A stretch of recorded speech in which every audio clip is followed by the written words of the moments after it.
Hello, Sagittarius, Sun, Moon, Rising, and Venus signs. Kamusta kayo? Sana nasa mabuti kayong kalagayan. Welcome back po sa Star Tarot. At kung bago kayo rito, welcome din po kayo. Please subscribe, like, share my videos, and leave me a comment po kung naka-resonate kayo. Thank you. So, tignan natin kung ano mga mensahe ninyo. Oh, by the way, this is a, this is a timeless reading and this is for the next 24 hours. It may or may not resonate with you in the next 48 hours since na mapanood po ninyo ang reading na ito. Okay? So, we have the moon, angel of dreams. No? So, pay attention to your dreams.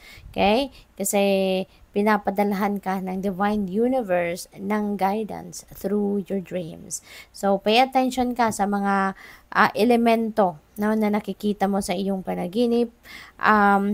Kapag pagkagising mo, no, pansinin mo or kung ano pa ang naalala ninyo na parte ng inyong panaginip, the previous night, isulat ninyo yan as much as possible kasi kapag umano na tayo, nagsimula na tayong gumalaw sa ating realidad, 'di ba? Nawawala na siya. Kaya nawawala na sa isip natin. Kaya as much as possible, paggising ninyo, sulat nyo agad kung ano man ang napanaginipan ninyo. And then, if you don't know the meaning, no, of your dreams, simple lang ang gagawin ninyo, i-google po ninyo 'yan. Hanapin ninyo ang dream meaning ng kung ano man ang mga nakita ninyo sa inyong panaginip. Kasi, ang dami-dami na sa online, no, na maging reference ninyo at naman nakakapag-explain na ng kung anong ibig sabihin ng ating mga panaginip. Okay? Kasi po pwedeng nagdadasal ka, no, ng guidance, nagdadasal ka ng sign, bigyan ka ng sign, so probably, papadala ng universe sa inyo through your dreams. Okay? We have 6 of Cups. Ayan, support. Ayan. So, siguro, some people needs your support at this time, no? At saka, willing din kayo na ibigay ang suporta ninyo sa mga taong nangangailangan. Sa ngayon, napipick up ko dito, family, no? So, siguro, your family needs you right now. Kailangan nila ng inyong tulong. Kailangan nila ng inyong suporta in any shape or form. So, kayo lang, tanging makakaalam niyan, ano, kung ano yan. So, depende sa inyong sitwasyon. Maybe you need to ask, 'di ba? Or baka sila mismo, no, matatawag sa iyo, sila mismo makikipag-communicate sa inyo to ask for your help. So, what else? We have Queen of Pentacles. Ayan, comfort, napakaganda. Kasi yung comfort na ito yung mararamdaman ninyo, lalo-lalo na pagdating sa kaperahang aspeto. Kasi si Queen of Pentacles, ano ito this is abundance and prosperity energy. Kaya most likely, meron kayong financial comfort na may experience, no? Meron kayong financial comfort na makukuha out of kung ano man ang effort na ginagawa ninyo sa inyong trabaho, 'di ba? Makukuha ninyo ngayon siguro yung inyong return of investment, siguro makukuha ninyo ngayon yung inyong ROI, 'di ba? Yung bunga ng inyong pagsisikap, the fruit of your labor, yung ganun ba? And you may experience the comfort, no? Financial comfort. So, napakaganda. So, tingnan natin kung ano pa ang mga mensahe para sa'yo. And maraming salamat for being here, Sagittarius. Thank you for supporting my channel. Thank you for subscribing. And if you haven't subscribed yet, subscribe na po kayo. Thank you. So, we have intuition and downloads. Ayan. So, siguro naghihingi talaga kayo ng guidance, no? From the divine. Kasi meron kayong panaginip and that is guidance as well. Tapos, may mga intuitive messages and intuitive nudges siguro na pinapadala din sa inyo. Ang free flowing of information. May mga downloads na pinapadala sa inyo ng divine universe. Kaya, most likely talaga kayo ay nagdadasal siguro kayo for enlightenment, for clarity, baka kayo ay nagdadasal for guidance, no? Kaya ito pinadalhan kayo or pinapadalhan kayo. So good luck. We have inner child healing. Ayan. So maybe ngayon kailangan na ninyong mag-take action para dito so that maka-focus na kayo sa kung ano ang present na pamumuhay ninyo. Ano yung mga disposition ninyo sa buhay, decision making na kinakaharap ninyo sa ngayon. Kasi when you are,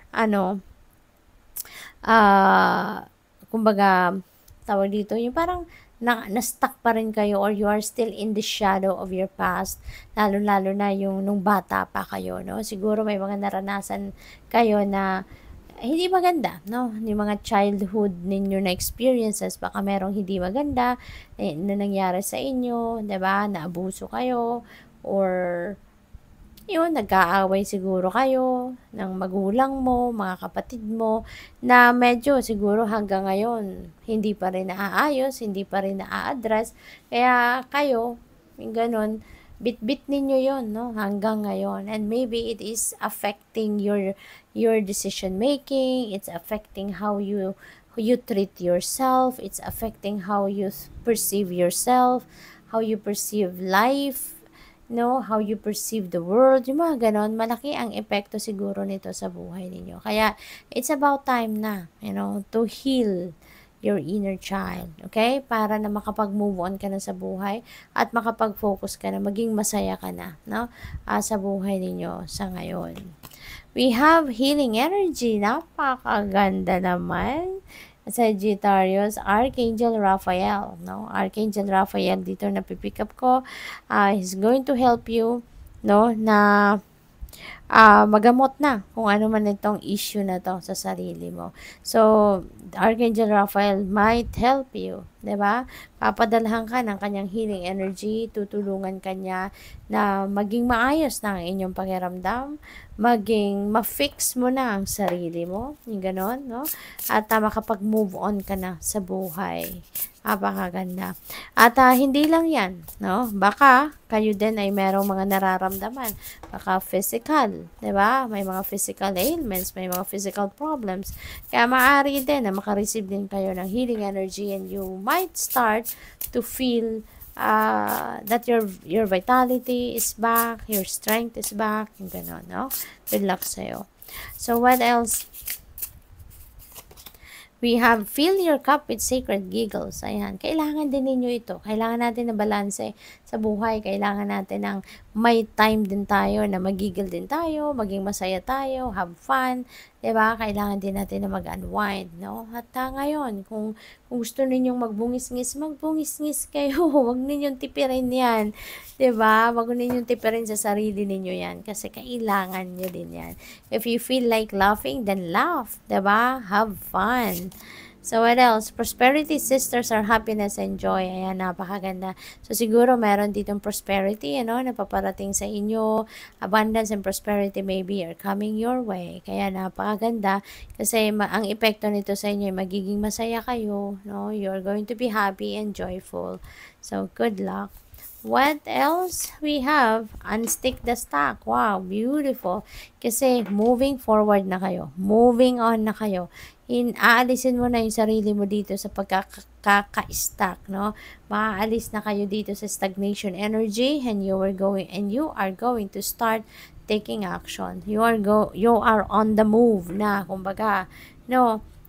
Sagittarius. Kaya kung ano man yan, no, siguro nagkakaroon ng mga delays, nagkaroon ng mga blockages, mga ginagawa ninyo in the past, kaya na-stuck na kayo dyan.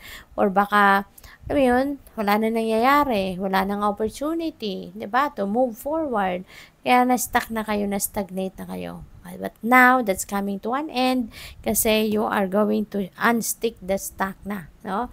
Magte-take action ka na ngayon, uusad ng muli, may progress na, may growth na. Kaya good luck. Thank you for watching. Love and light. Namaste.